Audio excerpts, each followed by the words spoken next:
नाशिकच्या दिंडोरी तालुक्यामध्ये कार विहिरीमध्ये कोसळली आणि एकाच कुटुंबातील 9 जणांचा दुर्दैवी मृत्यू झालेला आहे। खासगी क्लासेसच्या स्नेहसंमेलन कार्यक्रमावरून परतत असताना हा भीषण अपघात झालेला आहे। मृतांमध्ये पालकांसह 6 लहान मुलांचा देखील समावेश होता। दुर्घटनेप्रकरणी विहीर मालकावरती सदोष मनुष्यवधाचा गुन्हा दाखल करण्यात आलाय। खासगी क्लासेसचे संचालक सचिन वडजे यांची देखील चौकशी होणार आहे। दिंडोरीचे आमदार आणि मंत्री नरहरी झिरवळ यांच्याकडून अपघातस्थळाची पाहणी करण्यात आलेली आहे। नाशिकच्या दिंडोरीत खासगी क्लासेसचं स्नेहसंमेलन आटपून घराकडे निघालेल्या एका कुटुंबावर काळानं घाला घातला। एक 4चाकी गाडी तुडुंब भरलेल्या विहिरीत कोसळल्यामुळे एकाच कुटुंबातील 9 जणांचा पाण्यात बुडून मृत्यू झालाय।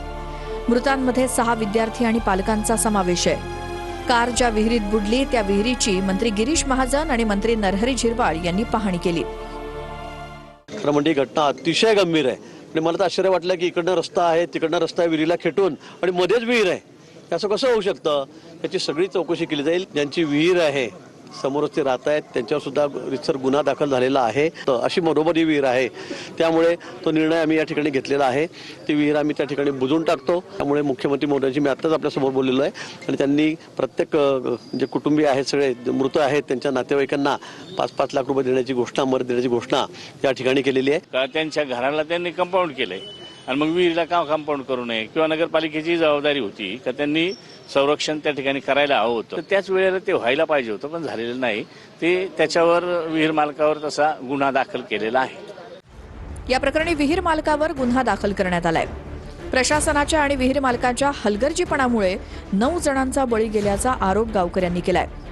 तिची हाईट पण मोठी पाहिजे होती आणि त्या विहिरीवर लवकरात लवकर कारवाई करून ती विहीर पूर्णपणे बुजवली पाहिजे। मुख्यमंत्र्यांना मी आवाहन करतो। काय गोंधळ झाला? काल कार्यक्रम संपल्यानंतर गाडी तिथून निघाली, विहीरचा अंदाज आला नाही आणि विहीरला कथाडा वगैरे संरक्षण भिंत वगैरे कसलं काहीच नसल्यामुळे ती विहिरीमध्ये सरळ गाडी गेली।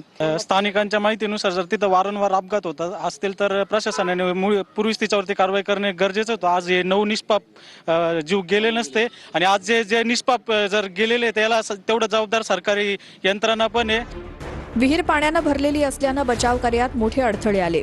शुक्रवारी रात्री 10 वाजताच्या सुमारास हा भीषण अपघात घडला। घटनेची माहिती मिळताच अग्निशमन दल, आपत्ती व्यवस्थापन पथक आणि पोलिसांनी घटनास्थळी धाव घेतली।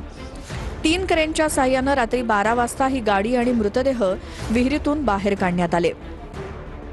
अशा घटना घडू नये याच्यासाठी याची नेमकी लेआउट कधी मंजूर झाली, रस्ता कसा मंजूर झाला आणि विहीर म्हणजे असताना या लेआउट या त्या विहीरला कव्हर करण्यात कसा नाही आला या गोष्टीची तपास करण्यासाठी नगरपालिका आणि टाउन प्लॅनिंग विभागाला सूचना देण्यात आलेली आहे। सगळ्या गोष्टीची आपण तपासणी करत आहोत आणि योग्य याच्याबद्दल कारवाई होणार आहे।